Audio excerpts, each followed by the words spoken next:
GVMC 97వ ward కార్మిక నగర్లో శనివారం సిపిఎం ఆధ్వర్యంలో స్మార్ట్ మీటర్ల వద్దు ప్రజలపై భారం మోపవద్దు అనే నినాదంతో ఇంటింటికి ప్రచారం చేశారు.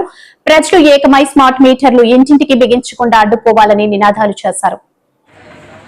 ఈరోజు సిపిఎం పార్టీ మీ దగ్గరికి వచ్చింది. రాష్ట్ర ప్రభుత్వం స్మార్ట్ మీటర్లు పెట్టాలని చెప్పేసి ఇప్పటికే నిర్ణయం చేసింది. అదానీ గారికి కాంట్రాక్ట్ ఇచ్చింది. అదానీ మనుషులు వచ్చి మనందరికీ స్మార్ట్ మీటర్లు బిగిస్తా ఉన్నారు. ఎక్కడైతే స్మార్ట్ మీటర్లు మాకు వద్దు బిగించొద్దని చెప్తే ఆగిపోతా ఉన్నారు. ఆ రకంగా ఈరోజు మీకు అందరికీ రిక్వెస్ట్ చేస్తుంది ఏంటంటే స్మార్ట్ మీటర్లు బిగించొద్దు అని చెప్పేసి మీరు అందరూ చెప్పాలని చెప్పేసి విజ్ఞప్తి చేస్తున్నాం. మొదటగా ఎందుకు బిగించొద్దు? మనకి స్మార్ట్ మీటర్లు పెడితే మనకు ఇప్పుడు వస్తున్న బిల్లు కాస్త 3 రెట్ల నుంచి 10 రెట్లు పెరుగుతాయట. ఎందుకు పెరుగుతాయి? వాళ్ళు ఉదయం 6 గంటల నుంచి 9 గంటల వరకు ఒక రేటు, సాయంత్రం 6 గంటల నుంచి 9 గంటల వరకు ఒక రేటు, మిగతా టైంలో ఒక రేటు. ఆ రకంగా పెట్టి దాంట్లో మన సెల్లకు ఎలాగైతే చిప్ ఇస్తారో చిప్ దాంట్లో పెట్టి ఆ చిప్ని రీఛార్జ్ చేసుకోవాలి. ఎప్పటికప్పుడు ముందుగా రీఛార్జ్ చేసుకుంటే మన కరెంట్ వస్తుంది, లేకపోతే ఆగిపోద్ది. దాని కంట్రోల్ అంతా అదాని కంప్యూటర్లో ఉంటుంది. ఆ రకంగా ఈరోజు స్మార్ట్ మీటర్లు వల్ల ఇప్పటికే ఆల్రెడీ మన పక్కనే ఉండే సినముసిరివాడ పిండి మిల్లి మధ్యకాలంలో అడిగితే అంత ముందు వాళ్ళకి స్మార్ట్ మీటర్ పెట్టక ముందు 2300 వచ్చేది బిల్లు అట. స్మార్ట్ మీటర్ పెట్టిన తర్వాత వాళ్ళకి 12700 వస్తుందట. అంటే స్మార్ట్ మీటర్ పెట్టిన తర్వాత ఎంతగా బిల్లు పెరుగుతుంది. ఇప్పటికే కమర్షియల్ పెట్టారు. మీకు ఎవరికైనా తెలిస్తే షాపుల్లో అడగండి. ఆ రకంగా ఈరోజు స్మార్ట్ మీటర్ల వల్ల బిల్లులు పెరుగుతూ ఉన్నాయి.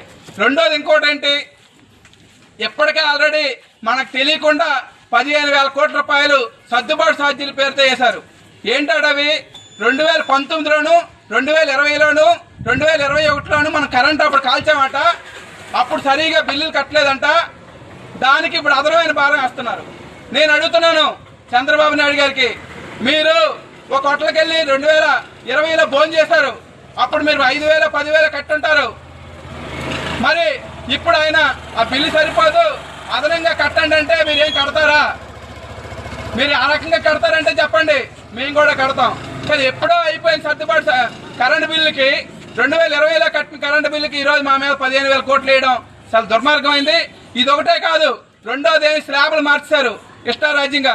ఒకప్పుడు లాస్ట్ ఇయర్ చూసేటప్పుడు 3 నెలల క్రితం 0 నుంచి 75 యూనిట్ల వరకు ఒక స్లాబ్ ₹1.40. ఆ తర్వాత 71 యూనిట్ల నుంచి 150 వరకు దగ్గర ₹1.90. ఆ తర్వాత దాటితే ₹2.50. ఆ తర్వాత ₹3 ఉండేది. ఇది స్లాబ్. ఇప్పుడు ఏం చేశారు? 1 నుంచి 30 యూనిట్ల వరకు ఒక స్లాబు, 31 నుంచి 70 ఒక స్లాబు, 71 నుంచి 100 ఒక స్లాబు. ఈ రకంగా స్లాబులు మార్చడం వల్ల ఈరోజు కరెంటు బిల్లు 50% పెరిగాయి. ఇంతకుముందు ఎవరికైనా 300 వస్తే ఇప్పుడు 450 వస్తుంది. ఎవరికైనా 600 వస్తే ఇప్పుడు 900 వస్తుంది.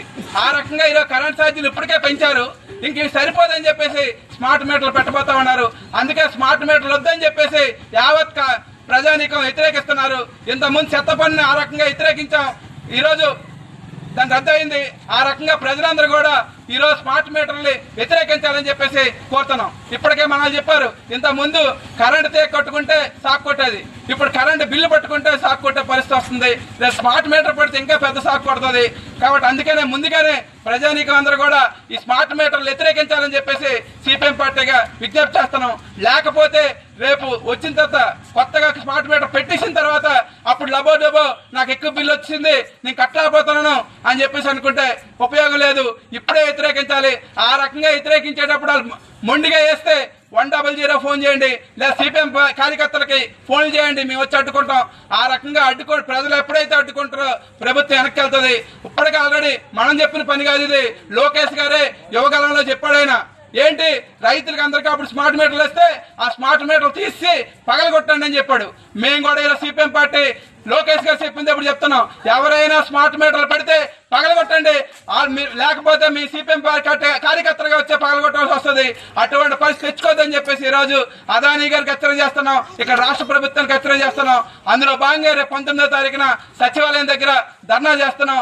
ఆ ధర్నాలో కూడా ఎక్కడన్నా ప్రజానీకం అందరూ కూడా పాల్గొని జయప్రదం చేయాలని చెప్పేసి విజ్ఞప్తి చేస్తున్నాం.